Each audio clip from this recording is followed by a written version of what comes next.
Bienvenidos al Foro Forbes de Negocios, de vuelta al crecimiento económico.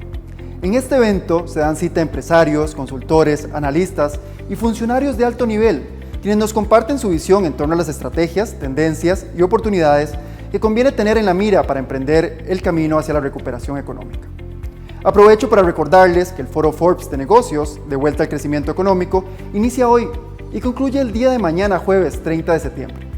A continuación, tendremos un mensaje de Roberto Aguilar, editor en jefe de Forbes México.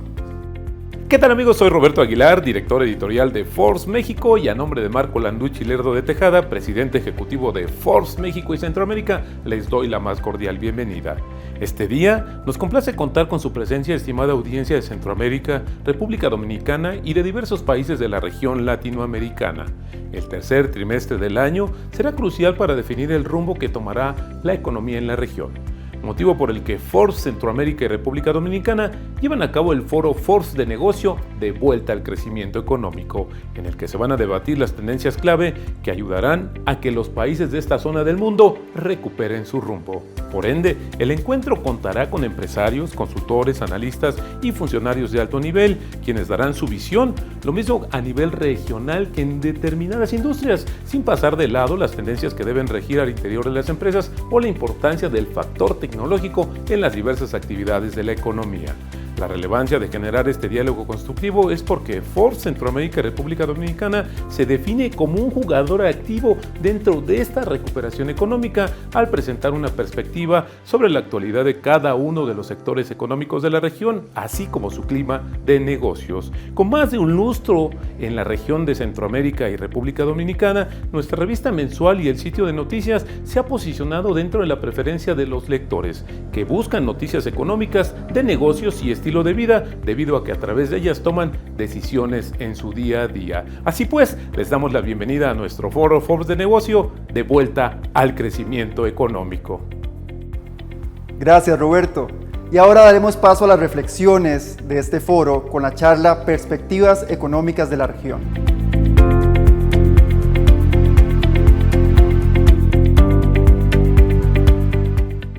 Hola, mi nombre es Michel Kerf. Estoy director en el Banco Mundial para los países de Centroamérica y la República Dominicana. Quiero iniciar mi intervención agradeciendo la invitación de Forbes Centroamérica y República Dominicana.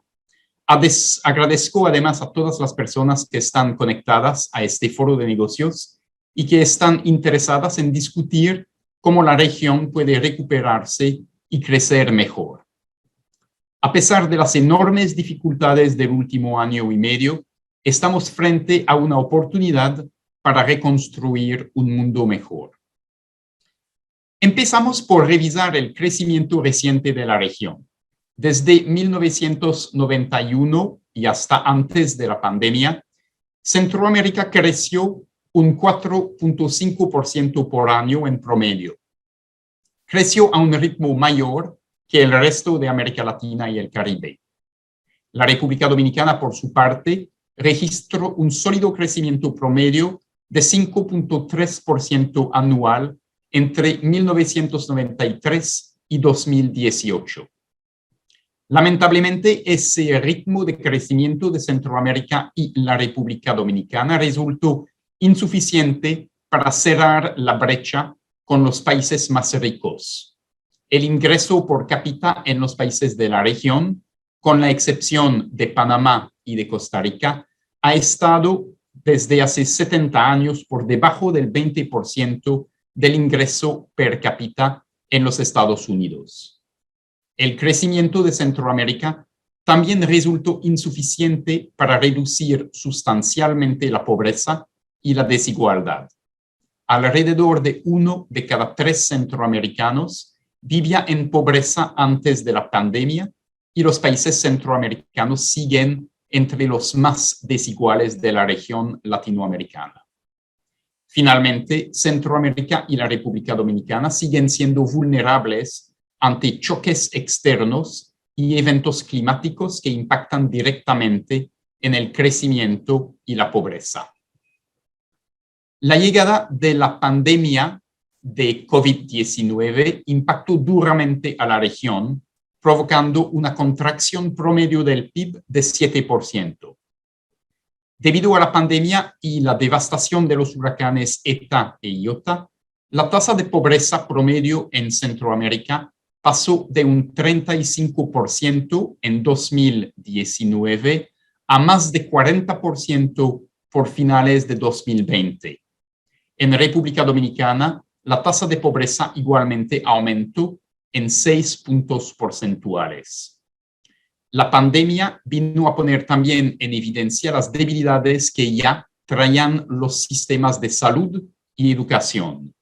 Con el cierre de las escuelas y la enseñanza remota, se estima que millones de estudiantes dejaron de aprender hasta un 88% de lo que hubieran aprendido en circunstancias normales. Ahora bien, frente a esta realidad, quiero invitarles a que repensemos juntos el futuro de Centroamérica y la República Dominicana. Pensemos en las oportunidades que los países tienen para avanzar hacia un mejor crecimiento económico, un crecimiento con 3 características clave, que sea dinámico, inclusivo y sostenible. Llamémoslo la trilogía ideal. Primero, un crecimiento dinámico que pueda progresivamente cerrar la brecha con los países más ricos. Segundo, un crecimiento inclusivo que brinde participación y beneficios para todos los sectores de la población y particularmente para los más pobres. Y tercero, un crecimiento sostenible que pueda adaptarse y afrontar circunstancias adversas, ya sean económicas o climáticas. En el corto plazo, la región todavía enfrenta desafíos. Uno de los más importantes es continuar avanzando en la vacunación contra COVID-19, porque los progresos han sido muy desiguales en la región. Otro de los retos es prevenir mayores pérdidas en el aprendizaje de nuestros estudiantes. Un desafío adicional es la agenda fiscal. Los países han hecho importantes esfuerzos fiscales para enfrentar la pandemia. A futuro, los gobiernos tendrán el reto de controlar cuentas, pero con el cuidado de que no se llegue a afectar a los pobres y al crecimiento económico. Mientras se abordan estos desafíos, hay noticias positivas con respecto a la recuperación económica de la región. Se prevé que los países de Centroamérica y la República Dominicana crezcan este año casi 4.5% en promedio, según las perspectivas económicas mundiales más recientes. Se prevé además que el crecimiento positivo continúe en 2022. Sin embargo, esas tasas de crecimiento todavía están por debajo del potencial de crecimiento de la región. El potencial de Centroamérica y la República Dominicana para un crecimiento más robusto se debe en particular a factores a nivel regional, como el rápido crecimiento de socios comerciales, como China y los Estados Unidos, por ejemplo, y el creciente interés en los Estados Unidos y otras economías avanzadas para diversificar sus cadenas de valor y promover el nearshoring. Esto abre oportunidades para que los países de la región aumenten su participación en dichas cadenas y atraigan inversiones extranjeras de alto valor. Pero, ¿por dónde empezar para desatar ese potencial de crecimiento más robusto? Volvamos a nombrar la trilogía ideal del crecimiento económico que queremos a futuro: dinámico, inclusivo y sostenible. Primero, para alcanzar un crecimiento dinámico, un reciente estudio del Banco Mundial halló que los países de la región deben aumentar la productividad de sus economías y su fuerza laboral.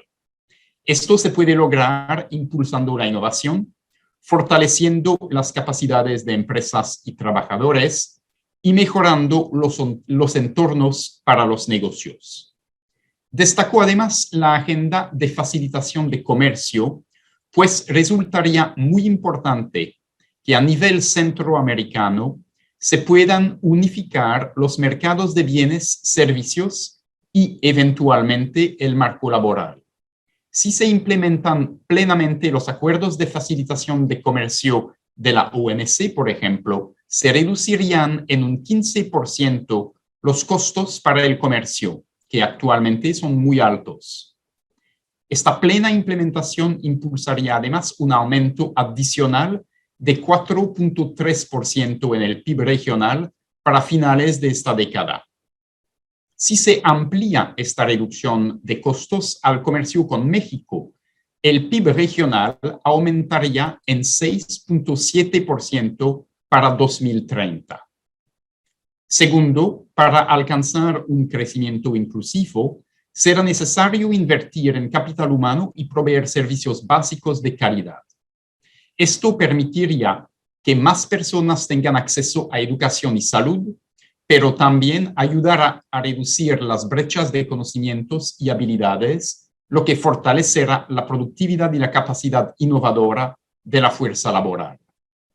La inversión en capital humano es indispensable además para fomentar el desarrollo de industrias modernas que ocupen a más trabajadores calificados.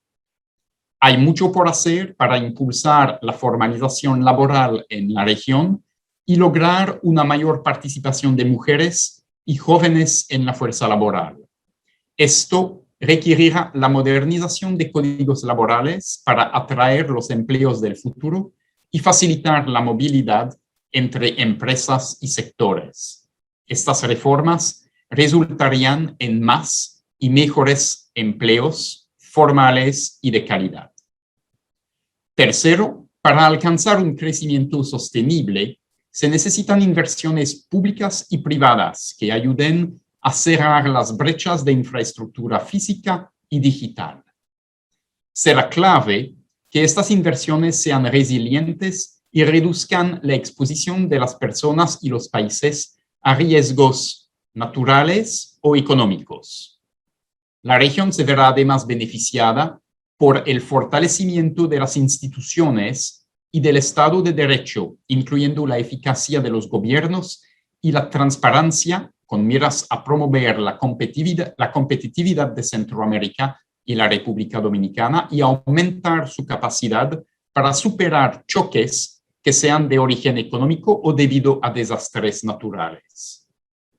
Es importante agregar que el sector privado tiene, por supuesto, un rol determinante en esta agenda regional para desatar el potencial de crecimiento. La iniciativa privada juega un papel clave para aumentar la productividad, generar y atraer inversiones y crear más y mejores empleos.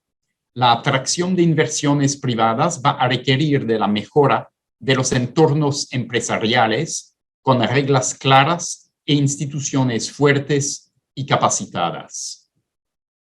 Para cerrar mi intervención, quiero reiterar que en el Banco Mundial vemos un enorme potencial para que los países de Centroamérica y la República Dominicana sigan avanzando hacia la ruta de la recuperación sólida y hacia un crecimiento económico con la trilogía ideal, un crecimiento dinámico, inclusivo y sostenible. Cuenten con el compromiso del Banco Mundial para trabajar con gobiernos, iniciativa privada, sociedad civil, organizaciones comunitarias, jóvenes, mujeres, pueblos indígenas, donantes y socios de la comunidad internacional para repensar el futuro de Centroamérica y de la República Dominicana. Un futuro con menos pobreza que traiga más prosperidad compartida y oportunidades para todos. Muchas gracias. Toda crisis es una oportunidad, y esta no ha sido la excepción.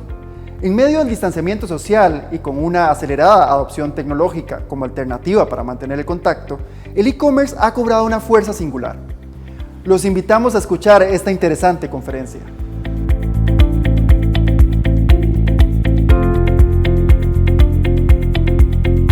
Espero que se encuentren muy bien.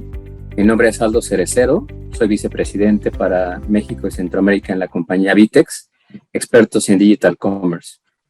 En VTEX ayudamos a empresarios, directores generales y directivos de compañías de toda Latinoamérica a entregar crecimiento en sus canales digitales mediante la plataforma de Digital Commerce y Omnicanalidad de mayor crecimiento en el mundo por segundo año consecutivo. Ahora vamos a dar paso a algunos datos relevantes. Algunos datos relevantes aquí en la región, por ejemplo, es que Centroamérica cuenta aproximadamente con 51 millones de habitantes. Tenemos un 37.4% de penetración de Internet en los hogares, alrededor de 58 millones de usuarios de telefonía móvil, y el país que ha crecido en mayor penetración de e-commerce en la región es Panamá, inclusive por encima de países como Brasil. Y aquí quiero dar un poco más de contexto para platicarles acerca de cómo el e-commerce ha disparado en los últimos años. El e-commerce en todo el mundo genera alrededor del 10% de las ventas, con un crecimiento year over year anticipado de 15% según Statista. En el 2022 se registraron ventas cercanas a los 3.7 billones de dólares en el canal de e-commerce en la región, contra 2.6 billones de 2019. Esto representa un incremento en promedio del 40% en Centroamérica. De todas las ventas retail, Panamá es el país con el canal de e-commerce que representa el mayor número en crecimiento de ventas, inclusive por encima de Brasil, como lo comentaba, que tiene un 7.8% del total. Aquí quiero platicarles acerca de cómo se distribuye la penetración del Internet en algunos países de Latinoamérica y del Caribe, países que quizá desde otra perspectiva pareciera que no son los países, o no deberían ser los países con la mayor penetración. Sin embargo, países como Bahamas, Chile, Costa Rica, por ejemplo, Argentina, la misma Venezuela, tienen una alta penetración de Internet en su población. ¿Esto qué representa? Que con aproximadamente 70 millones de habitantes y más del 60% de la población utilizando Internet, Centroamérica tiene el potencial de llegar a una gran cantidad de consumidores en línea. El comercio electrónico, como lo comenté hace unos minutos, creció un 40% durante 2020 en esta región.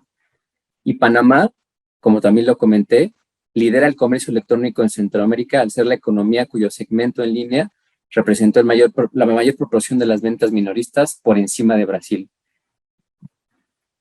Aquí, por ejemplo, podemos visualizar el número de usuarios de Internet móvil en Centroamérica en enero de 2021. Guatemala, El Salvador y Costa Rica lideran esta categoría entre los países de Centroamérica. Esto representa para nosotros una gran área de oportunidad para poder ofrecer y poner en manos del consumidor todos nuestros canales digitales para incrementar sus ventas y para poder hacerlos más eficientes en este tipo de tecnologías.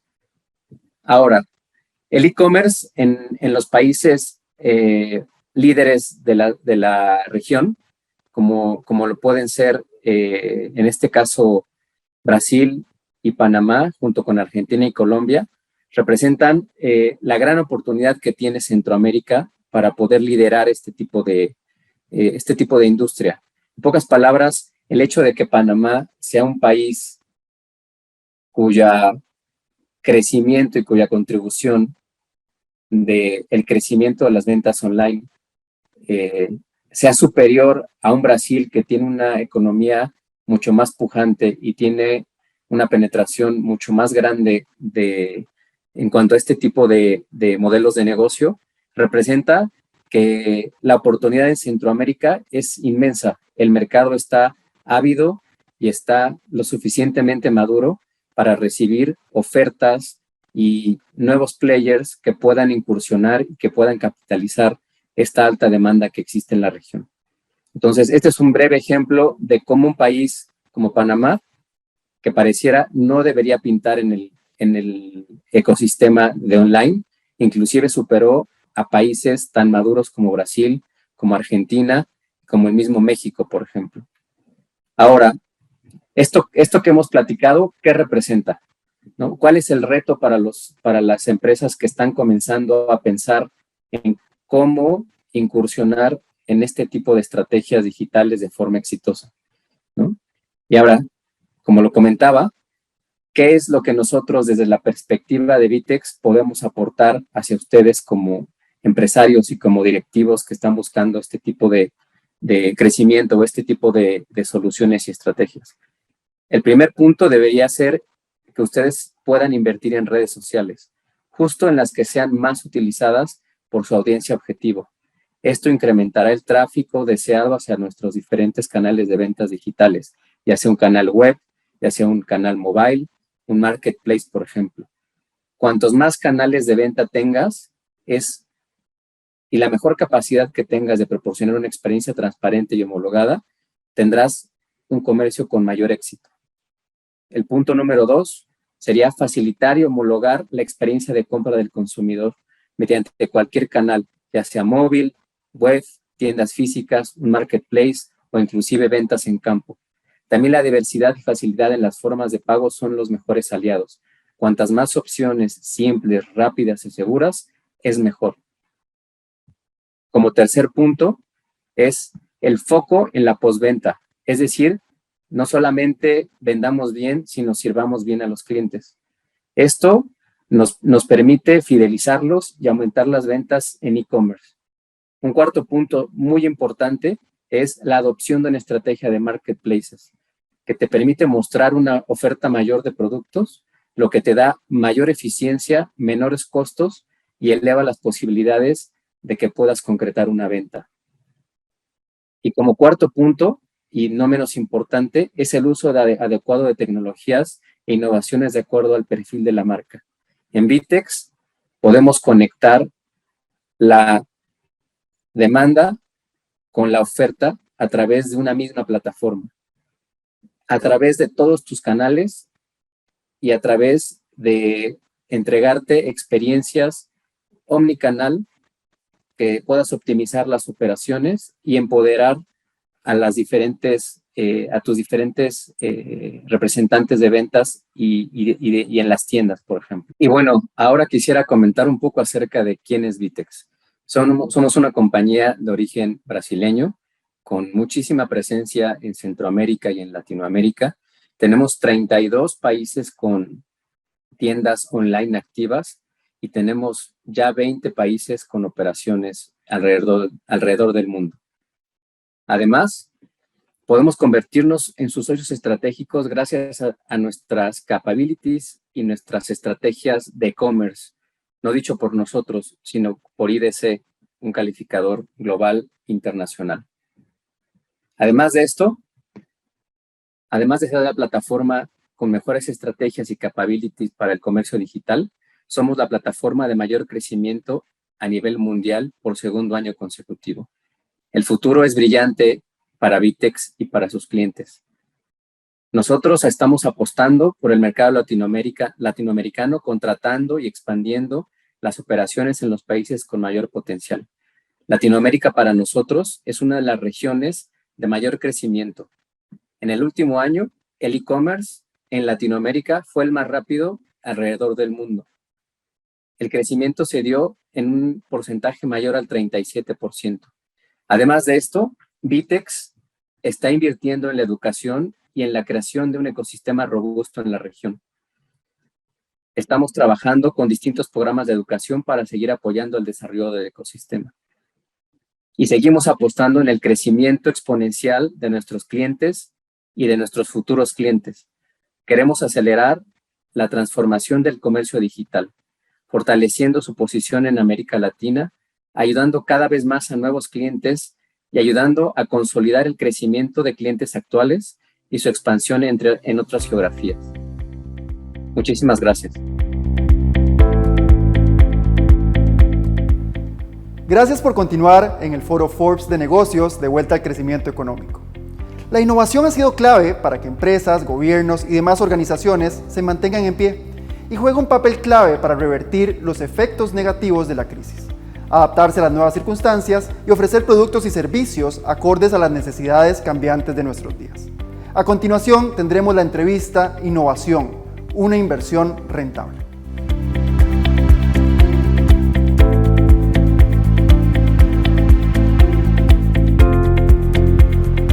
Hola, ¿qué tal? Bienvenidos al Foro de Negocios de Vuelta al Crecimiento Económico, organizado por Forbes Centroamérica. La innovación, como una vía de crecimiento económico de las industrias y empresas, se convierte en un factor altamente rentable. El Centro Regional de Promoción de la MIPYME calculó recientemente que de 1,350 empresas, 83% ha realizado cambios y mejoras en sus productos y servicios. 64% realizó innovaciones en adquisición de nuevos bienes y 82% implementó innovación en su comercialización. La innovación, pues, es clave para que empresas, gobiernos y demás organizaciones vuelvan a la senda del crecimiento. Para hablarnos un poco más de ello, nos acompaña Francisco Noguera. Él es presidente de Impulsa Colombia y presidente de la Red Latinoamericana de Agencias de Innovación, RELAI. Muchas gracias por acompañarnos esta vez, Francisco. Bienvenido. Muchas gracias a todos ustedes por esta invitación. Es un placer participar en este foro y compartir algunas reflexiones con una audiencia en Centroamérica, en República Dominicana. Muchas gracias por esta invitación. Gracias. La pandemia impuso un nuevo ritmo en el tema de la innovación.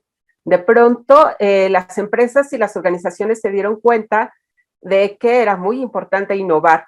¿Qué están buscando? Y realmente, ¿de qué se dieron cuenta estas empresas? Marcela, gracias por esa primera pregunta. Yo creo que esta es una época que estamos viviendo que nos está mostrando a todos, a todas las instituciones que hacen parte de nuestra sociedad, el imperativo de cambiar un poco los supuestos con los cuales operamos en diferentes sectores y en diferentes ámbitos.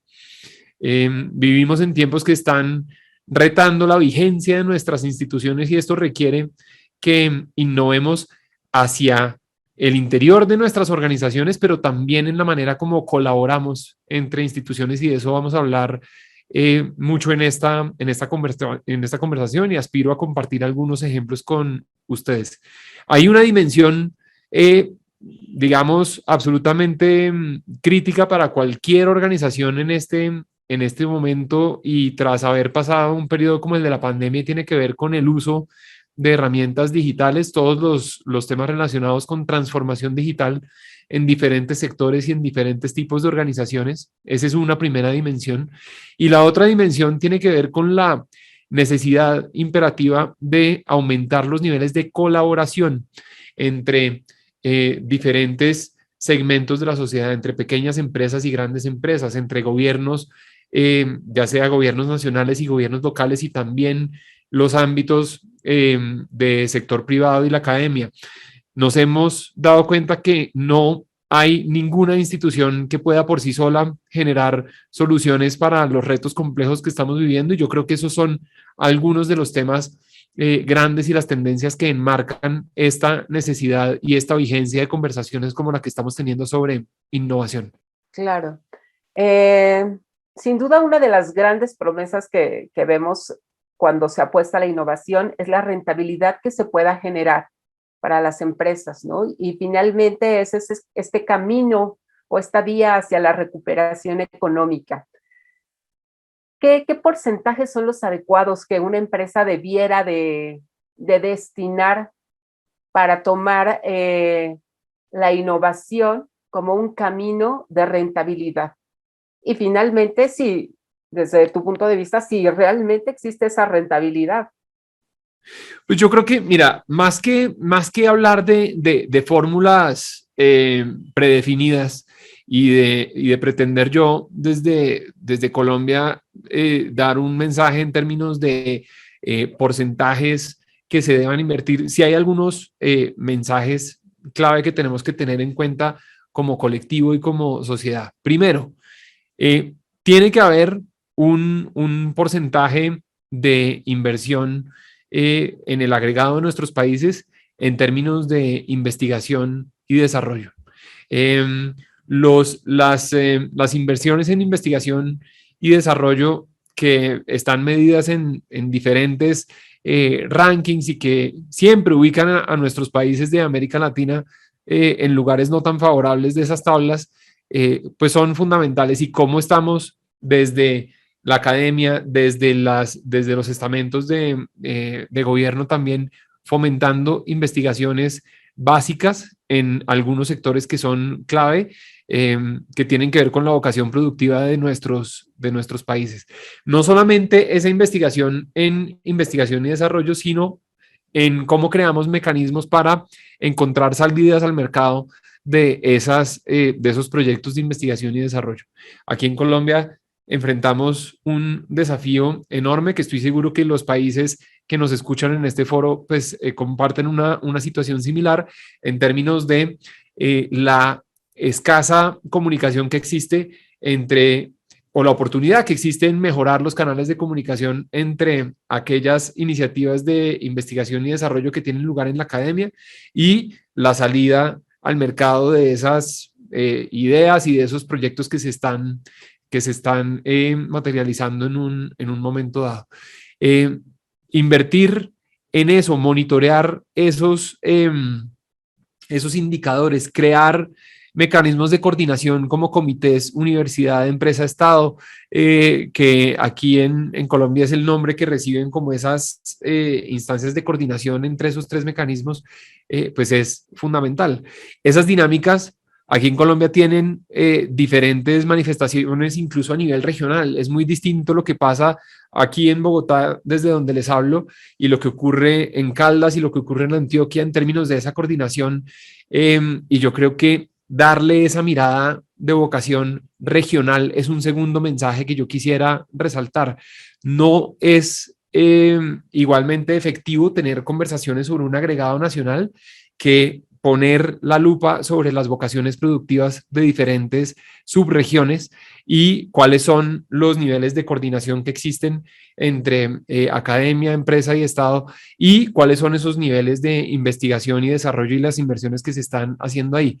Yo creo que esta reflexión sobre esa necesidad de invertir en investigación, desarrollo y la conexión con el mercado y esta coordinación entre estas tres instancias y esa mirada regional es una mirada que puede resultar más útil para motivar una conversación sobre este tema que yo señalar una cifra específica que deba ser como el estándar, dijéramos, adecuado o que puede variar de región a región. En ese último punto, y pudiéramos hablar más sobre eso, si es de interés tuyo, Ana Cella, hay una grandísima oportunidad de fomentar modelos de innovación abierta. Yo creo que no es, enfrentamos una gran oportunidad de que las instituciones de mayor peso en nuestras economías, las grandes empresas, los gobiernos tanto nacionales como locales, que enfrentan grandes desafíos de transformación, grandes desafíos de adaptarse a estos nuevos tiempos que vivimos, hagan y enfrenten esos desafíos abriendo las puertas a trabajar con el tejido empresarial, con las empresas pequeñas y medianas, con los ecosistemas de emprendimiento que existen en las diferentes ciudades y en las diferentes regiones donde estamos conversando. Tenemos varios ejemplos de ello y estamos fomentando ese modelo de innovación abierta aquí en Colombia y pensamos que ese puede ser un camino interesante pues para seguir también en Centroamérica y para conversar un poco sobre su vigencia dados los retos que estamos enfrentando. Claro, sin duda, Francisco, y acabas de tocar dos temas fundamentales, que es la colaboración y la inversión en investigación y desarrollo, porque no se puede hablar de innovación si no se habla de tecnología, o no se puede hablar de innovación si no se toca también el tema de sustentabilidad. ¿Hay estos dos factores? ¿Qué papel están jugando en este proceso? Pues mira, voy a empezar por el tema de colaboración que mencionas.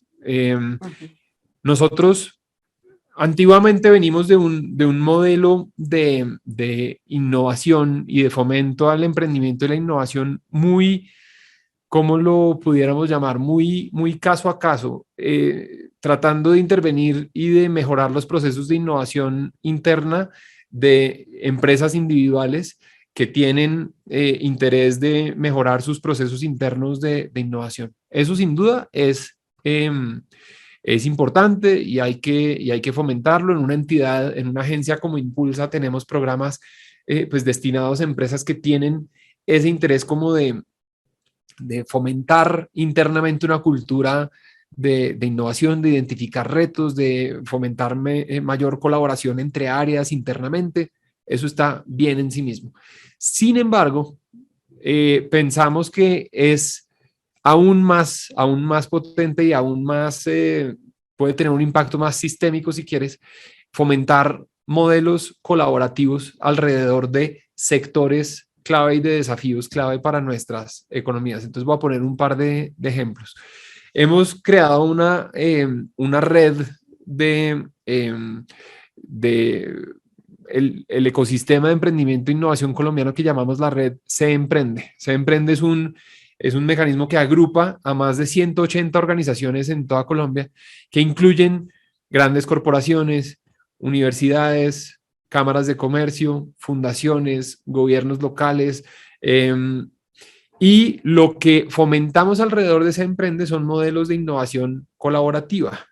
¿Y eso qué significa? Eso significa fomentar colaboración entre empresas, startups, gobiernos que están pensando en desafíos que tienen que ver con sectores que son clave en un momento dado. Tenemos círculos sectoriales para fomentar conversaciones y proyectos de innovación relacionados con esas verticales y con esos sectores.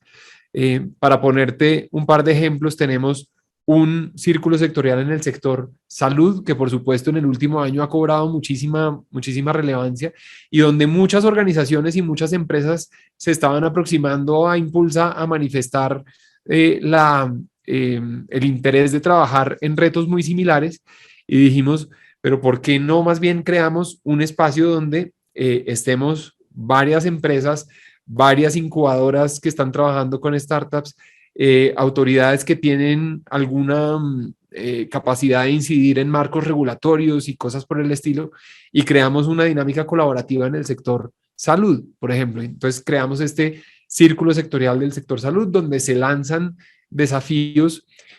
Antiguamente, pues, o tradicionalmente se lanzan desafíos de innovación abierta desde una empresa, y lo que estamos fomentando es que se lancen desafíos de innovación abierta que se refieran a retos que enfrentan varias empresas de ese sector y que permitan que varias empresas pequeñas, medianas y también startups y demás, no solamente del país, sino también de la región, puedan postular soluciones y puedan acceder a estos beneficios. Ese es un ejemplo. Hay otro ejemplo donde la empresa más grande de Colombia, la empresa de petróleo, energía y gas, Ecopetrol, se postuló para diseñar un programa de 100 retos de innovación abierta relacionados con sus propios desafíos de transformación digital.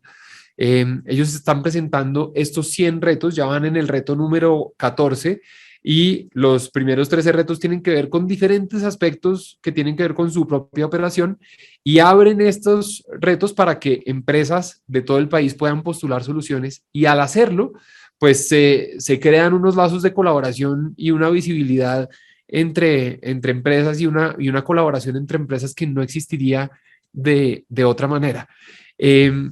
Estamos convencidos de que ese mismo principio de innovación abierta puede ser aplicable a los retos que enfrentan ciudades grandes, medianas y pequeñas en Colombia. Entonces estamos viendo cómo ciudades como Bogotá, una gran ciudad de casi 10 millones de habitantes, está próxima a lanzar retos de innovación abierta relacionados con movilidad sostenible, donde diferentes empresas van a poder colaborar con el gobierno local. Tenemos un laboratorio de innovación pública aquí en Impulsa, dentro de otra de nuestras vicepresidencias, que fomenta ese ecosistema que llamamos el ecosistema GovTech, de cómo los retos que enfrentan las municipalidades, los gobiernos regionales, también pueden ser abordados desde el emprendimiento y desde el ámbito micro y desde lo que pueden aportar las startups y las empresas pequeñas y medianas. Entonces, ese es como el principio fundamental que estamos promoviendo, de innovación colaborativa, de mirada sectorial. Esa mirada sectorial y los desafíos sectoriales pues varían, insisto, de ciudad a ciudad, de región a región, pero pensamos que es un principio que puede ser aplicable pues a los retos que enfrentamos desde diferentes países. Claro, interesantes estas dinámicas que nos cuentas para impulsar la innovación, Francisco. Por si hubiera alguna empresa que aún tiene dudas de que debe de apostar por la innovación, ¿qué les dices tú como presidente de la Red Latinoamericana de Agencias de Innovación, ¿no? ¿Por qué tendrían que apostar por este camino, por esta vía? Yo siento que estamos en un momento en el que no podemos dar por sentada la posición competitiva, la posición de liderazgo de ninguna empresa en ningún sector. Estamos en un momento en el que las fronteras que solían proteger la posición de cualquier empresa en cualquier economía de la que estemos hablando se están haciendo más difusas cada vez. Estamos en un momento en el que no estamos compitiendo a nivel individual desde el punto de vista de talento y de nuestra posición competitiva en el mercado laboral, y lo mismo aplica a la posición competitiva de las empresas en los sectores donde operan.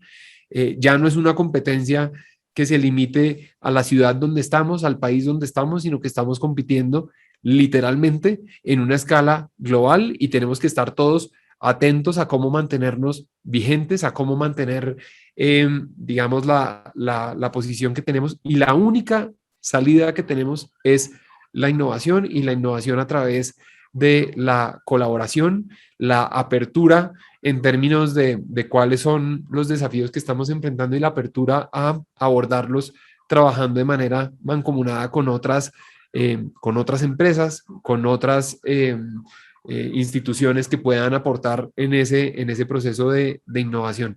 Quien pretenda mantener de manera un poco como rígida su posición en el mercado, insisto, tanto a nivel individual como a nivel empresarial, siento que se verá enfrentado tarde o temprano pues a una situación donde eso no sea sostenible. Y entonces pues creo que esa es una reflexión que tenemos que hacernos, y que nos pueda invitar a explorar alternativas de abordar esta gran conversación y esta gran tendencia que tiene que ver con innovación y con colaboración, como lo hemos conversado en estos minutos. Francisco, estamos llegando al término de esta entrevista, pero cuéntanos qué tiene que hacer una empresa que quiere innovar y no sabe por dónde empezar. ¿Qué tendría que hacer? Esa es una pregunta bastante amplia, bastante amplia, pero yo creo que lo primero que tiene que hacer es, digamos, una mirada bastante franca y bastante crítica en el buen sentido de sus propios procesos internamente. Yo creo que tiene que entender en dónde se ubica y cuáles son los referentes en el sector donde se ubica, y no solamente referentes locales, sino también referentes a nivel internacional, y compararse en el sentido sano y bueno de la palabra con esos referentes globales. Yo creo que tiene que hacer también una búsqueda de cuáles son esos espacios de conversación y de búsqueda de tendencias relevantes en su sector. En cualquier sector donde se encuentre una empresa, pues existen foros, existen publicaciones, existen materiales y conocimiento que tiene que permear a la organización. Yo creo que fomentar una cultura interna en nuestras organizaciones de estar al día, estar compartiendo conocimiento relevante de nuestro sector, estar reflexionando sobre la vigencia de nuestras prácticas en un momento dado, pues es una práctica sana para instituciones en cualquier sector, para una institución como Impulsa, en mi caso, para una institución como ustedes, que son un medio de comunicación, o para cualquier empresa que nos esté escuchando, estar constantemente preguntándose en qué está, cuál es el conocimiento de frontera en mi industria, en mi sector, cómo hago para que ese conocimiento genere mejores conversaciones y nos haga formularnos mejores preguntas al interior de nuestra organización es el primer paso fundamental. Si abordamos ese tipo de conversaciones con apertura y con curiosidad, yo creo que ese es el primer paso hacia una senda que eventualmente termine en procesos de innovación. Francisco Noguera, presidente de Impulsa Colombia y presidente de la Red Latinoamericana de Agencias de Innovación. Gracias por acompañarnos en este foro de negocios. Hasta pronto. Muchas gracias a ti. Gracias. Los invitamos a que sigan conectados en este foro de negocios de Forbes Centroamérica. Hasta pronto. Continuando con este tema tan importante como lo es la innovación, Juan José Dougherty, quien es Big Data Leader B2B de Claro Empresas Centroamérica, nos habla sobre la innovación, el catalizador de la industria.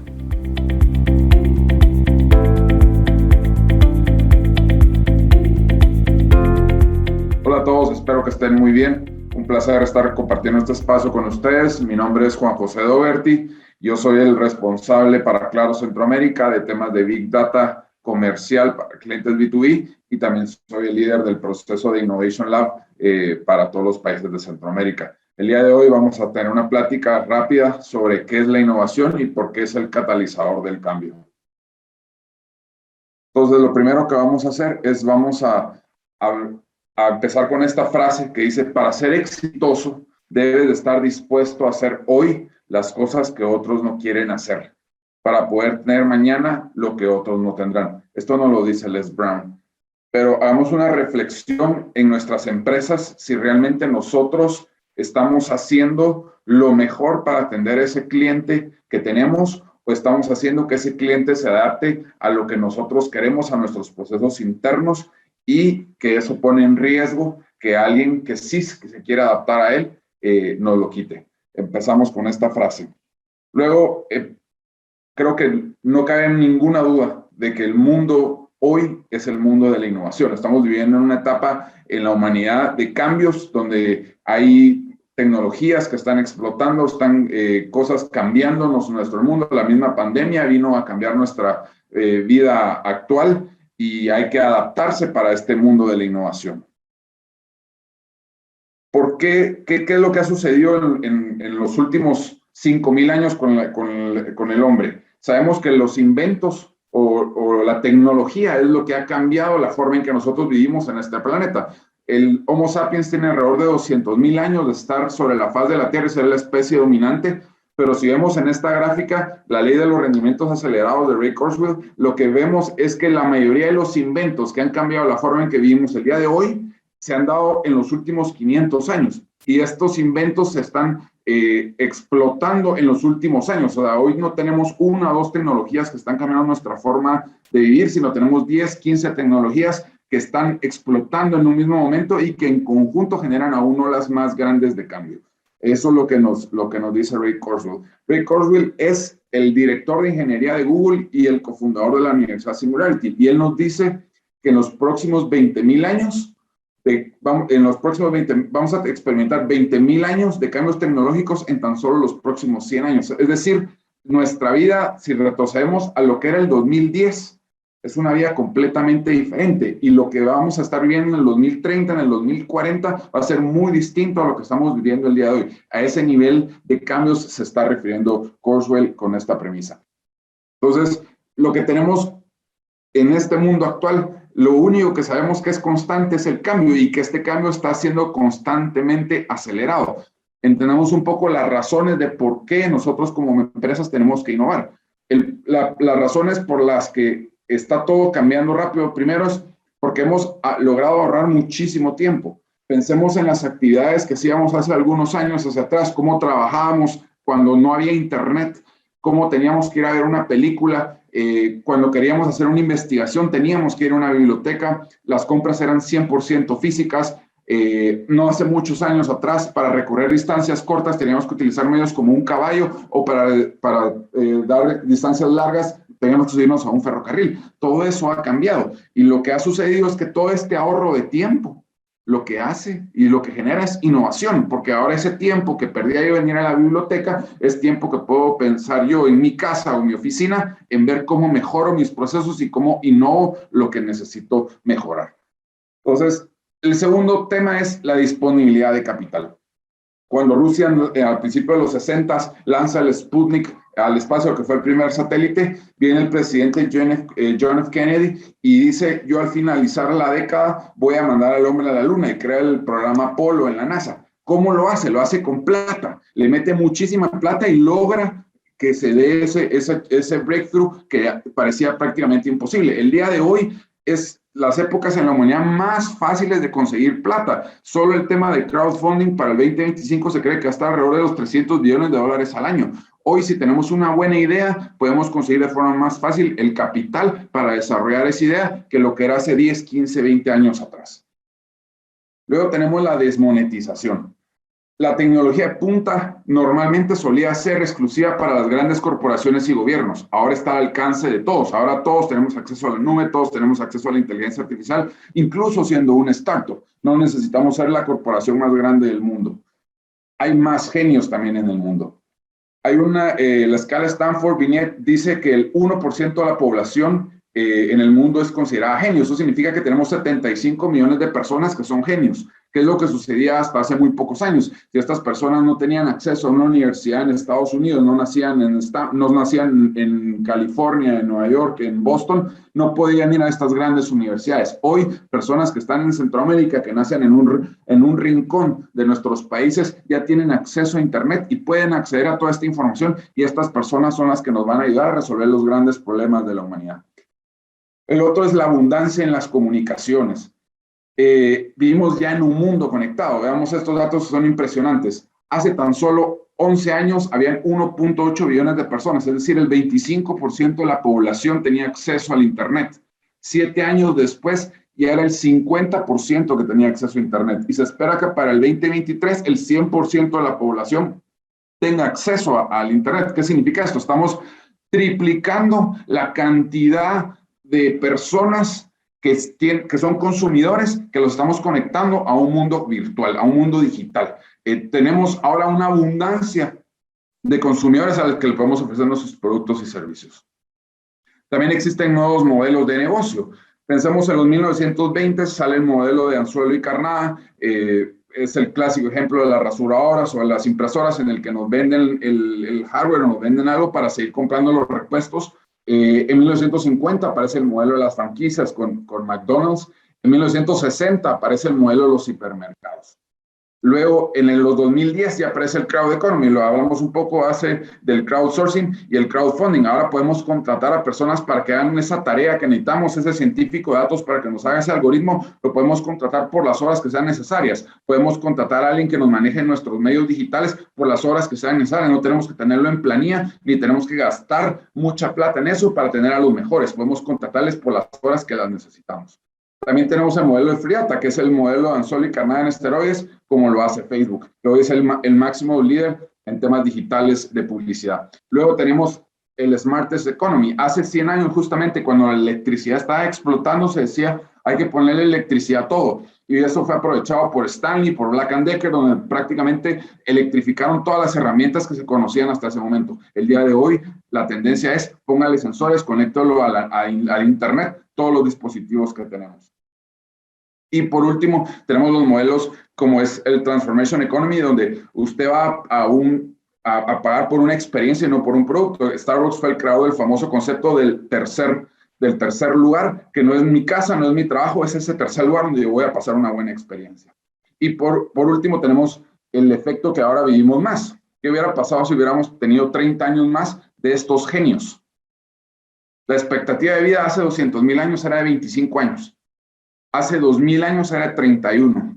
Hace 100 años, hace apenas 100 años, era 40 años. Hace 20 años era 76. Hemos prácticamente duplicado la esperanza de vida. Se espera que en 10 años estemos alcanzando los 85 años de esperanza de vida. Hemos hecho grandes avances en prolongar la vida por medio del desarrollo de la ciencia. Entonces, lo que tenemos que lograr es entender un cambio de mentalidad, porque si nosotros como empresas queremos seguir siendo exitosos con las estrategias que teníamos del 2010, del 2015, en un mundo tan cambiante como el de hoy, vamos a desaparecer. Las empresas que no se adapten van a desaparecer. Tenemos que cambiar esa mentalidad de escasez a abundancia. Hoy lo que hay es abundancia de recursos, abundancia de personas, abundancia de clientes, abundancia de información. No es escasez, no es hay que salirnos de ese tema de voy a estandarizar mi oferta, le voy a dar un producto one size fits all a todos mis clientes. El cliente lo que hoy quiere es una experiencia personalizada. Pensemos que las grandes empresas en el mundo nos dan una experiencia personalizada, un Netflix, un Amazon, un Apple, nos dan algo personalizado.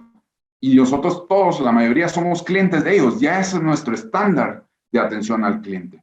¿Y cómo lo vamos a hacer? Hay dos tipos de innovación que las que debemos de hacer. La primera es una innovación en nuestros productos y servicios core que empiezan desde que se inicia la consideración de compra.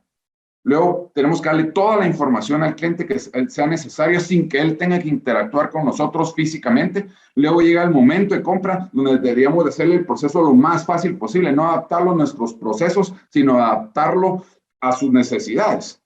Y luego todo el proceso de postventa tiene que ser también espectacular. El cliente tiene que poder contactarnos de la manera más fácil y podemos resolverle cualquier problema que haya tenido para luego caer en lo que le llama McKinsey el Loyalty Loop, que es el proceso de recompra, en el que si él vuelve a comprar ya no va a buscar a alguien más, sino que me va a buscar a mí. Si entendemos este Customer Journey que nos presenta McKinsey, aquí es donde tenemos que innovar todo. Tenemos que innovar desde que la consideración de compra hasta nuestro producto y nuestro proceso postventa. Pero esto no es suficiente. Y voy a cerrar con esta frase que dice Salim Ismail. Debemos de construir la compañía que nos va a dejar fuera del mercado. Si no la construimos nosotros, la va a construir alguien más. Pero el que no se adapte al cambio, el que no se adapte a la innovación, no va a lograr sobresalir en el mundo actual. Pues agradezco mucho el espacio, les agradezco su tiempo y cualquier cosa estamos en contacto. Muchísimas gracias. Con la llegada de la pandemia por COVID-19, las empresas delivery registraron un boom en sus actividades, así como en su crecimiento. El auge en el comercio electrónico propició que cada vez más la población centroamericana apostara por este tipo de servicios, que cuenta con diferentes opciones en el mercado. Los invito a ver el panel Delivery, Estrategias a la Alza.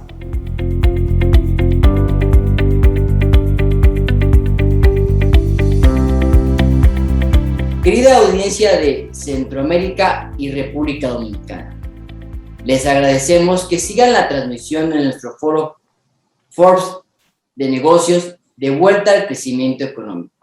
En esta ocasión hablaremos sobre la industria delivery, sobre los retos a los que se enfrentó, así como a la generación de empleos que esta industria dio durante esta pandemia, además de saber cuáles son las lecciones aprendidas por parte de los diferentes jugadores de este sector durante la pandemia. Y bueno, en esta ocasión nos está acompañando la señorita Carolina Abella, quien es gerente de marketing regional para Divvy, el señor Iván Valdés Castillo, Managing Director de Pedidos Ya República Dominicana, y el director de negocios de Alltruck, Luis Sánchez. ¿Qué tal? ¿Cómo se encuentran? Muy bien, gracias. Hola, hola. Gracias Israel, muy bien por acá. Ok, pues bien, comenzaremos este panel. Me gustaría que iniciara usted, Carolina, y bueno, me gustaría plantear esta pregunta respecto a cuál es la actualidad de esta industria, tanto en Centroamérica como en toda la región en general. Pues la industria de delivery es una de las industrias que más ha crecido en los últimos 2 años con la pandemia. Digamos que los datos a nivel Latinoamérica es que puede haber crecido más de un 30% entre 2019 y 2020. Esto en parte por todo el cambio natural que tuvieron los consumidores estando en sus casas muchísimo más y volviéndose una alternativa para que pudieran recibir en sus casas los restaurantes. Desde nuestro lado hemos en este último año lanzado varios de nuestros países. Delivery de Didi Food en Costa Rica empezó este año, estuvimos hace 1 mes y medio en lanzamiento y bueno, estamos lanzando en varios mercados, vienen más en Centroamérica también próximamente, así que seguiremos creciendo. Ahora, me gustaría preguntarte, Iván, desde tu perspectiva, ¿cómo esta industria ha impactado económicamente a República Dominicana? Pues bien, esta industria ha impactado económicamente desde varios ángulos. Y más allá de verlo solamente a nivel económico, yo también quisiera aportar lo que ha impactado a nivel social. Y por eso quisiera más que todo mencionar que la mayoría de los países, incluyendo República Dominicana, sufrimos de toques de queda durante esta pandemia. Y el rol de la industria de delivery, más que todo, ha sido aportar a ese distanciamiento social, en primer lugar, pero segundo, acelerar el desarrollo de otras industrias que en algún momento no se vieron quizá tan impactadas con este tema de delivery, como por ejemplo los supermercados. Pero más allá de esa parte económica, podemos hablar de ese rol social donde nosotros servimos de sustento económico a personas que o perdieron sus empleos, que simplemente dejaron de tener esos ingresos, y le dimos la oportunidad de ser incluso socios entregadores dentro de nuestra plataforma y por ende poder servir de sustento a sus distintas familias. Ahora bien, me gustaría preguntarle a don Luis, ¿cuál es la perspectiva que ustedes tienen respecto a esta industria en el mercado de Costa Rica, como en general en Centroamérica? Gracias. Bueno, con respecto a la perspectiva que tenemos, evidentemente ha habido cambios importantes en la forma de hacer negocios, y esto en todas las áreas. Se ha reinventado la forma de comercializarnos. Hemos desarrollado plataformas online para poder lograr mantener las metas de ventas. Y Alltruck, en nuestro caso, nos hemos tenido que reinventar para integrarnos a esas plataformas y poder cumplir con las entregas de la comercialización que se está haciendo por cada una de ellas. Para nosotros ha sido muy sorprendente el crecimiento que hemos tenido, producto de la pandemia, y por supuesto estoy seguro que mis compañeros de panel también estarán de acuerdo que este es un tema que no va a parar. Ya la gente aprendió, ya el consumidor conoce el sistema, y creo que es el futuro en el que estamos arrancando. Ok. Ahora bien, me gustaría platicar contigo, Iván, y me gustaría que nos pudieras tú platicar desde la óptica de Pedidos Ya, ¿cuáles fueron los desafíos a los que ustedes se enfrentaron durante esta pandemia? Yo creo que en primer lugar fue poder servir a esos partners nuestros de sustento para poder llevar ya sea alimentos en el caso del restaurante, ya sea su producto en el caso del supermercado, a ese consumidor final. Y sobre todo, de nuevo, destacando esas limitaciones que había de movilidad en la mayoría de los países. Pero también hay varios desafíos hacia adelante que nosotros vemos fruto de esta evolución que vivimos en la pandemia. Yo creo que el usuario también, al ser un poco más dependiente del delivery, se volvió también más exigente del servicio. Y nosotros tenemos que tener los ojos muy abiertos de poder cumplir cada vez más con esas necesidades. Un ejemplo bastante práctico de esto es, ya no solamente el usuario se estaba conformando con recibir la compra del supermercado en sus hogares, sino que ahora nos demandan un servicio aún más rápido. Y fruto de esto hemos tenido también, como parte de nuestro plan de desarrollo, lanzar nuestra propia cadena de supermercados propios online 100% para realizar entregas desde 10 minutos a esos usuarios. Entonces, más que esos retos que hemos estado viviendo, creo que ha habido una evolución también en el mercado y en el usuario, y es algo que nosotros como empresa debemos estar atendiendo. Ahora, regresando un poco con usted, Luis, me gustaría preguntarle ¿qué retos usted ve puntualmente hacia 2022 para esta industria en la región de Centroamérica y República Dominicana? Gracias. Nosotros nos hemos tenido que reinventar el negocio. Vamos a ver, nosotros iniciamos como una plataforma, proveyendo un servicio, y nos hemos convertido en una herramienta gerencial, porque hemos logrado determinar muchos datos, el data mining que estamos logrando a través de la plataforma, se ha convertido en una herramienta muy importante a nivel de gerencia. Los retos que tenemos nosotros en este momento va a ser más bien en la integración de los equipos desde las empresas, hacer una sinergia con las empresas a través de nuestra plataforma para poder cumplir en tiempo y calidad la entrega del producto al cliente final. Y ahora me gustaría preguntarte, Carolina, desde la experiencia de Didi que tiene en toda la región de América Latina y con su llegada a Costa Rica, ¿cuáles son los desafíos a los que se tuvieron que ustedes que enfrentar con esta pandemia, al mercado, con diferentes competidores? ¿Qué nos puedes contar respecto a este tema? Claro, Israel, pues creo que hay muchísimos desafíos. Nosotros vemos en este mundo de delivery una oportunidad muy grande que más allá de la pandemia creemos que puede contribuir económica y socialmente a estos mercados. Obviamente con la pandemia lo que pasó es que se aceleró una intención y una necesidad también de entrar a ayudar varios segmentos. Entonces tuvimos el reto de lanzar durante un contexto que se vuelve un momento único, histórico para aprovechar, en el que entramos a buscar cómo podíamos apoyar la reactivación económica, cómo traíamos nuevos restaurantes. Cuando nosotros miramos Didi, por ejemplo, en su operación, en el tiempo que llevamos de operación en Centroamérica, y también es la tendencia que hemos tenido en otros mercados, ya tiene 85% de los restaurantes que están en la plataforma, en el caso de Costa Rica, que son pymes, y 53% que nunca se había conectado con una app de delivery. Entonces, el reto que estamos buscando como resolver acá un poco es cómo llegamos a más personas, apoyamos grandes, pequeños y medianos negocios. Vemos que en el mundo de los pequeños y los medianos negocios hay una oportunidad gigante.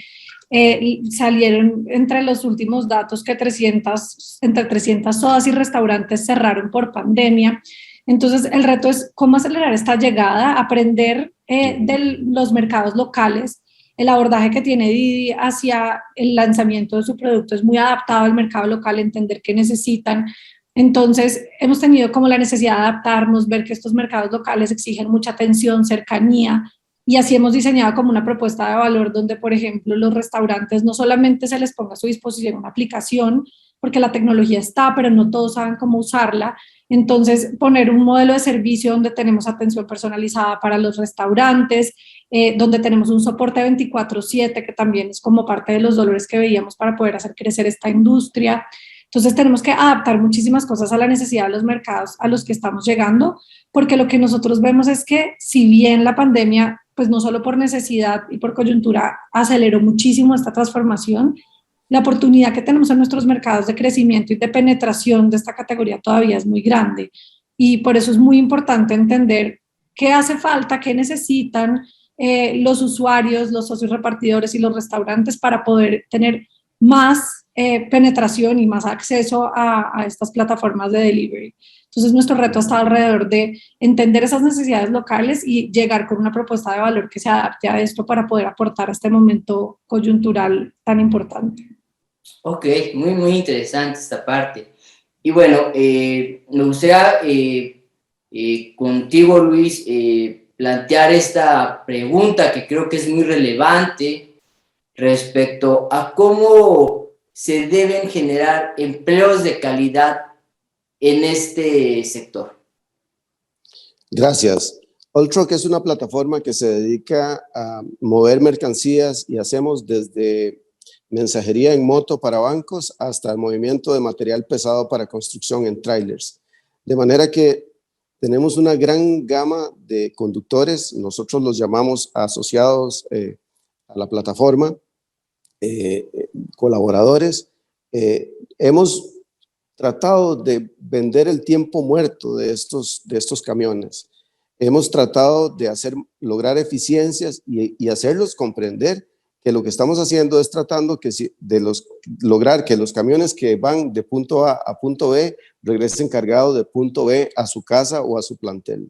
Estamos tratando de mover muchísima mercadería, lo estamos logrando muy, muy, muy rápidamente y estamos generando muchísimo empleo, estamos alimentando en Costa Rica alrededor de 6,000 familias en este momento que están trabajando directamente con la plataforma y a donde trabaja no solo el padre, sino también el hijo, la hija se suma a la administración de los camiones.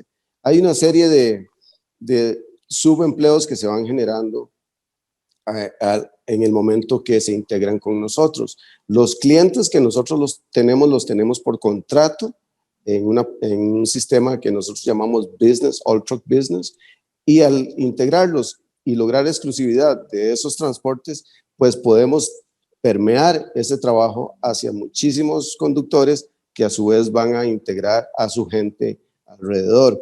Esto estamos hablando de que estamos generando 4 empleos indirectos por un empleado directo que se están generando. Sin embargo, no son empleados directos, son empresarios lo que estamos formando. De manera que aquí hay un doble beneficio, me parece. Ok. Y bueno, me gustaría regresar contigo, Carolina, y preguntarte cómo Didi ha sumado a esta recuperación económica a través de estas oportunidades de empleo.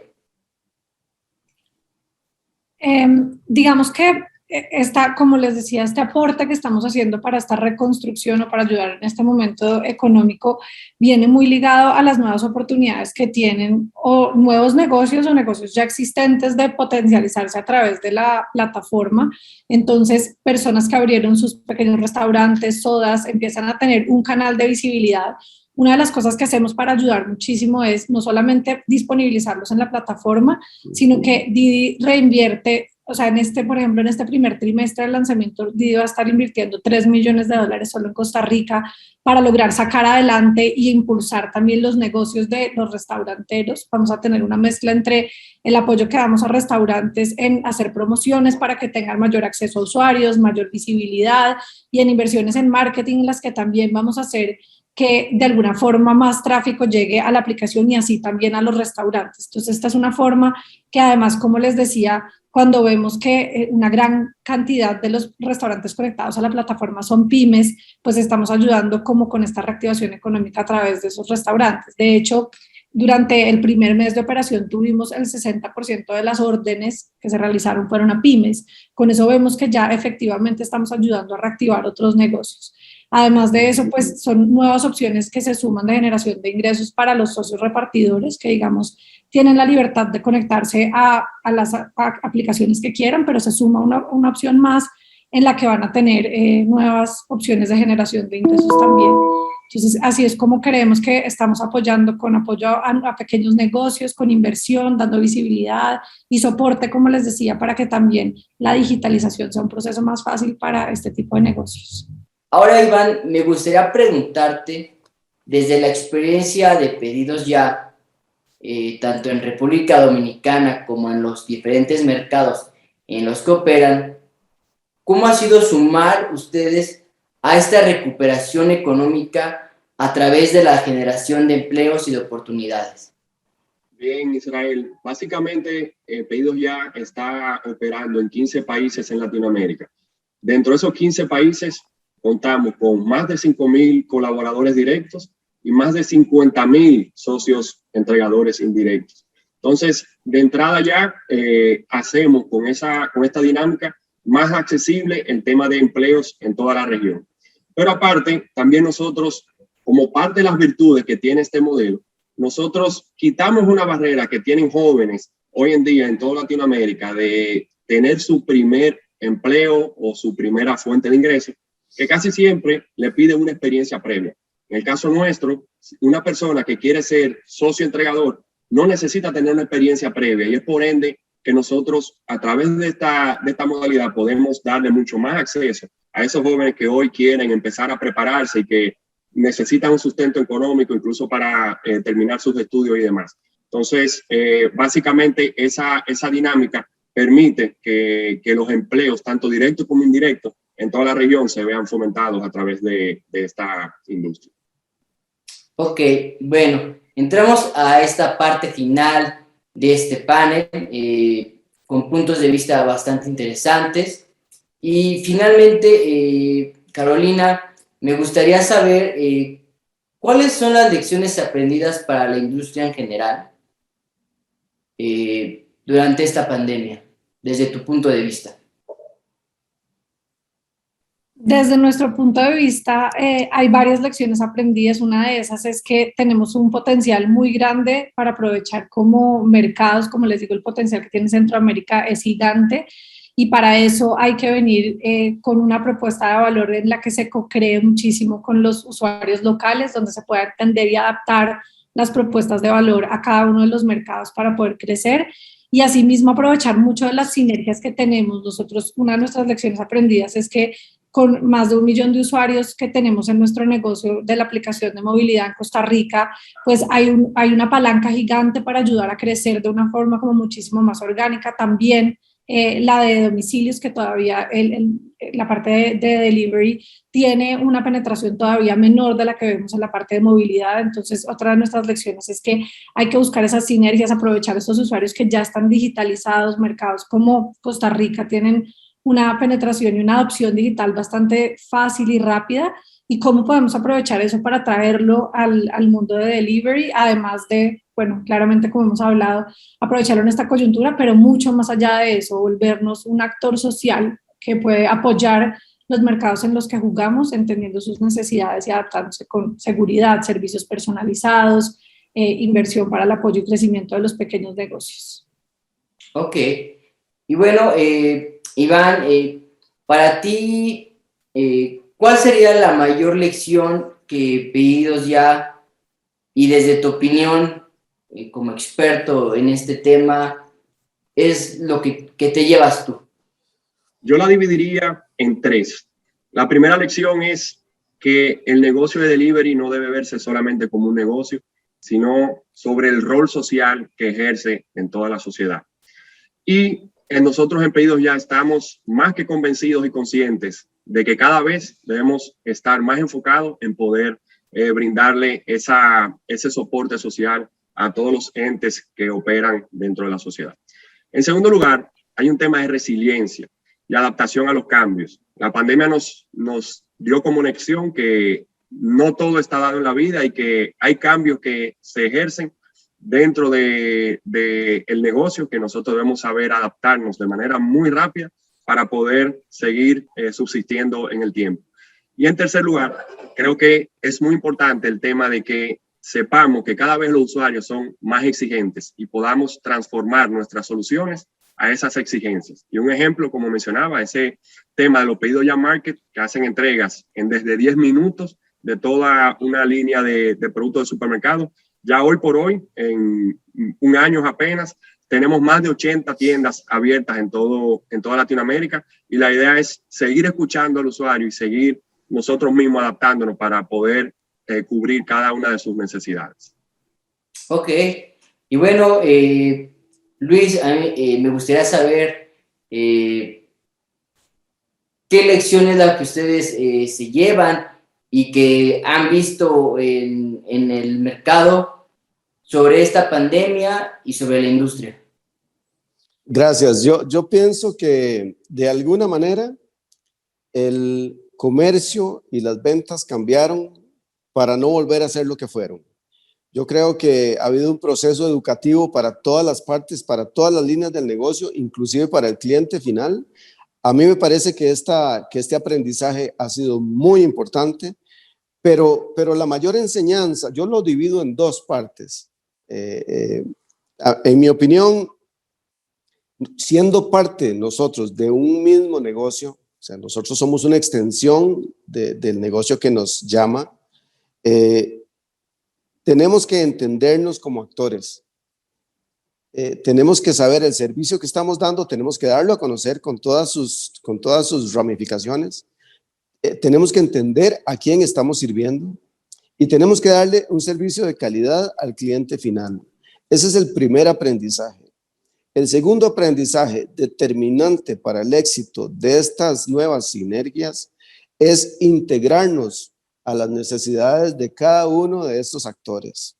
Si nosotros comprendemos y desciframos las necesidades que tiene cada uno de nuestros clientes, cada uno, en nuestro caso, los clientes son los negocios. En el caso de mis compañeros panelistas, es el cliente final.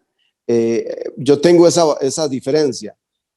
Nosotros tenemos que ser parte, Alltruck tiene que ser parte del negocio al que estamos sirviéndole, en tiempo, en calidad, en servicio al cliente, en la entrega de producto final, y tenemos que representar al cliente al que estamos entregando. Entonces, para mí la gran enseñanza de todo este proceso ha sido el entendimiento de los negocios, de las áreas de negocios y la integración de las áreas de negocios. Ok, pues bueno, quiero agradecer a cada uno de ustedes su participación en este panel y por ser parte de este Foro Forbes de negocios.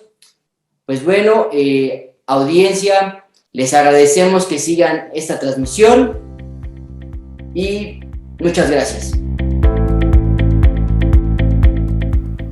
Estamos llegando al final del primer día del Foro Forbes de negocios de vuelta al crecimiento económico. Y un tema de gran importancia es la reputación empresarial. Esta se ha convertido en uno de los valores intangibles más importantes para las organizaciones, pues les permite diferenciarse, ganar confianza y fidelidad en un mercado de gran competencia.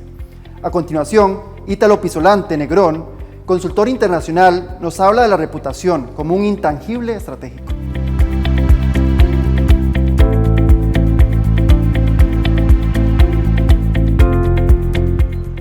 Tres focos orientan mi reflexión al hablar de reputación, un intangible estratégico para la recuperación. Descifremos la realidad, es el primer punto. La recuperación requiere confianza. Sin ella, no hay posibilidades de asegurar bienestar y progreso.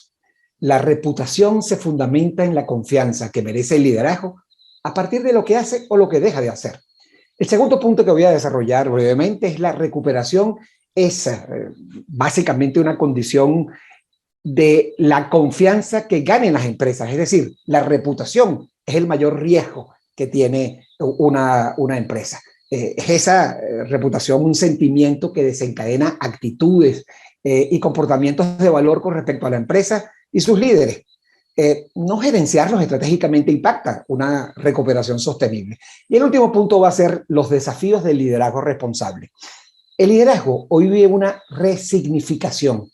No se entiende de la misma manera que antes y se debe caracterizar por atributos que trascienden las jerarquías. Los roles para la recuperación deben ser reinterpretados. Pero hay un valor estratégico que atraviesa los tres focos de la reflexión que voy a compartir y que es clave. Descifrar la realidad, gestionar el riesgo reputacional y asumir el desafío de la trascendencia del líder dependerá de la construcción de un sistema de creencias compartidas dentro de la empresa. Creencias que se fundamentan en nítidos valores y un ilusionante propósito que retumbe en el interior de todos y cada uno de los colaboradores. Porque hago lo que hago, pero unido a cómo hago lo que hago. Eso es fundamental porque todo logro tiene un precio y es la huella que tú dejas. Mi primer eje de la reflexión es descifrar la realidad. Bueno, débil institucionalidad, frágil gobernabilidad, influencia geopolítica, incremento del desempleo, activismo de nuevas generaciones en un perfil que es cada vez más claro su orientación social y su sensibilidad. Fundamentalismo, radicalización y redes sociales. Eso recuerdo un artículo que escribiera en Forbes que se llamó La dictadura de los algoritmos, ya hace algunos años. Pero las investigaciones más recientes, Approaching the Future, que acabamos de presentarla aquí en Madrid, donde estoy, del think tank Corporate Excellence, al que pertenezco hace muchos años, es que los CEOs y los directores de comunicación hoy están centrados en responder y gestionar una nueva realidad empresarial. Y las prioridades que le dan son liderazgo responsable, adaptación al contexto del COVID, la gestión de la reputación y el riesgo reputacional y las nuevas formas de trabajo. Destaca que los profesionales latinoamericanos le están otorgando dentro de la Iberoamérica, que fue donde investigamos, puntuaciones mucho mayores al tema del liderazgo responsable. La necesidad de impulsar liderazgo responsable para atravesar con éxito la próxima década ya estaba clara antes del COVID-19, pero la pandemia ha acelerado la transformación y se ha estudiado que las características que son indispensables para un liderazgo responsable, mis queridos amigos, es la empatía en un 80%, la visión de largo plazo en un 70%, el propósito, la sensibilidad por el entorno y la transparencia dentro del comportamiento de la empresa y la relación. Las empresas que están trabajando en un propósito en Latinoamérica aumentaron 22 puntos desde el 2020, ubicándose en 42% de las respuestas. Y las empresas que están trabajando activamente en la reputación aumentó un 18 puntos con respecto al año pasado, elevándose en un 40% la respuesta. Fíjense la importancia entonces del tema. porque los temas que están trabajando hoy las empresas tienen que ver con el contexto COVID como primer punto, después la digitalización, producto obviamente del teletrabajo, también de nuevos modelos de comunicación y lo que les decía antes, propósito corporativo y gestión de reputación. Sin embargo, dentro de esta descifrar la realidad, hay dos acrónimos que están marcando el lenguaje gerencial y que son fundamentales. Uno es el ERM, que se llama Enterprise Risk Management, y tiene que ver con esas herramientas que tienen profesionales para gestionar riesgos, metodologías que van a intentar anticiparse a los eventos para evaluar las posibilidades que tienen los impactos y reportarlas a la empresa. Pero otro concepto fundamental para poner sobre la mesa es otro, y lástima no tener el tiempo para profundizarlo, es el acrónimo ESG, es decir, Environmental, Social and Governance Issues en inglés. Eso tiene que ver con los factores ambientales, sociales y de gobernanza. Me refiero a la responsabilidad social, a la sostenibilidad, a la gobernanza o un bien gobierno. Y esos son elementos, criterios básicos para invertir en una empresa. Ambos acrónimos toman muy en serio las opiniones de los compliance y eso tiene que ver con una figura fundamental, más que nunca, porque es una herramienta estratégica que complementa la gestión del riesgo. Compliance y riesgo son palabras que vienen juntas y debemos vigilar esa gestión ambiental, social y gobernanza, porque el compliance no solo ofrece protección penal, sino también reputacional. En síntesis, descifrar la realidad nos obliga a comprender la resignificación de lo social y allí hay un tema importantísimo, las diferencias generacionales. ¿Por qué? Porque los millennials, por ejemplo, son mucho más propensos a buscar productos socialmente responsables. Ya en julio pasado, Deloitte afirmaba que la pandemia ha provocado que los millennials se sientan mucho más cercanos de los temas de responsabilidad individual y un porcentaje altísimo, 75% dice que la pandemia los ha hecho más comprensivos. Frente a todo, es el propósito corporativo, una potente herramienta para combatir el riesgo derivado de la confianza en una oportunidad. Pero descifrar la realidad la resumo en el desafío de desarrollar, por un lado, inteligencia contextual y la capacidad de creer en un sistema de creencias compartidas. El segundo riesgo es la reputación corporativa, el riesgo más grande. La reputación es un sentimiento que desencadena actitudes y comportamientos. Es la huella que dejamos. Genera impactos no solo por lo que se dice, sino también por lo que se deja de decir. Es lo que percibe el receptor, lo que construye confianza para hacer buena reputación. Y ya Approaching the Future, esa investigación que antes mencionaba, decía cuáles eran las prioridades en el tema reputacional. Una es responder a expectativas y exigencias de grupos de interés. Suena lógico. Pero además gestionar con mayor impacto los riesgos reputacionales identificándolos. Gestionar factores políticos y económicos y en un menor porcentaje los temas vinculados a la irrupción de tecnologías. No hay nada más real que mueve decisiones que la percepción. Es decir, eso tiene que ver con cuando hablamos de reputación, hablamos de percepción y si la realidad es mejor que la percepción, estamos ante una oportunidad de comunicación y tenemos que comunicar lo que somos. Pero si esperamos que la percepción sea mejor que la realidad y pensamos maquillarla con comunicación, estamos frente a riesgos reputacionales y eso no es sostenible. La desconfianza social marca tres caminos: o dejar que otros digan lo que soy, o confrontar sus opiniones con aquellos que están mal informados o que son hostiles, o concentrarme todos mis esfuerzos en aquellos que están indecisos o, de otra manera, los que me dan el beneficio de la duda. Mi opinión siempre es concentrarnos en ellos. ¿Para qué? Para influir en conductas y actitudes de apoyo que van a surgir de la eficaz forma de manejar reputación, pero sobre todo de atender a esos que tienen la duda y no recrearnos en el salón de los espejos o empeñarnos en una pelea contra aquel que no va a estar de acuerdo conmigo. Yo he estudiado mucho Centroamérica y unos números recientes, ya más de 20 años trabajando en la región, dicen que lo que más les importa al centroamericano fundamentalmente es su propuesta de valor, es decir, los productos y servicios que ofrece la empresa. Pero muy seguido, cerquita de la buena gobernanza y la integridad. Y esos son elementos que reflejan que entonces es un tema que involucra a toda la organización. Si somos capaces en los modelos que conocemos nosotros para medir reputación, que son KPI, muy puros y duros, como diríamos aquí en España, si sumamos clima laboral, gobernanza e integridad y ciudadanía, que son tres de las áreas que se examinan, todo eso suma entre 42 y 45% en eventos que hicimos, investigaciones que hicimos en Guatemala y en Honduras. Eso significa que casi un 50%, si atendemos estos tres temas, vamos a poder influenciar positivamente. Ya lo había dicho la revista de MIT, cuando habla de cuantificar las expectativas sociales. 87% global de los investigados en la región hablaban de que las empresas deben ir más allá de lo lucrativo. Mi último punto, el tercer y último eje de mi reflexión, son los desafíos del liderazgo responsable.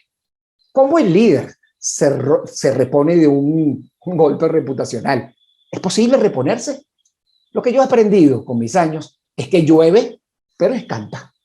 Un golpe reputacional no es el fin de la empresa, puede superarse. Incluso puede quedar mejor parada en términos de confianza luego de una crisis. Pero la clave va a estar en manejar la situación desde antes de la crisis. Todo dependerá de la confianza que haya ganado por su estilo de liderazgo. Sin duda, en estos momentos post-COVID, la tormenta emocional nos toca muy de cerca. Y eso hace que nos ocupemos más que de la bioseguridad, de la psicoseguridad. Así fue un artículo que publiqué en Forbes y parte lo dije en este evento justo el año pasado. Colocar al colaborador, al ser humano, en el centro del diseño de toda estrategia para la empresa, pero no hacerlo desde el relato de las intenciones, sino desde la coherencia de los procesos internos y la consistencia de aquello que decimos y finalmente hacemos. Hoy en día, si no se conoce y se empatiza y se comprende al ser humano y a la sociedad en general, es imposible que las empresas conecten y aporten valor y construyan así reputación. Ya había surgido el año pasado, en el 2019, en el Foro Económico Mundial de Davos, en el Trust Barometer, que el empleador o la marca empleadora era la principal generadora de confianza. Y en el 2020, un número que sorprendió muchas veces, un 71% de respuestas a nivel global fue que la institución en la que más creo es la empresa. Así que hay algo que se hizo bien. Después vinieron las ONG, después los medios y mucho más lejos los gobiernos.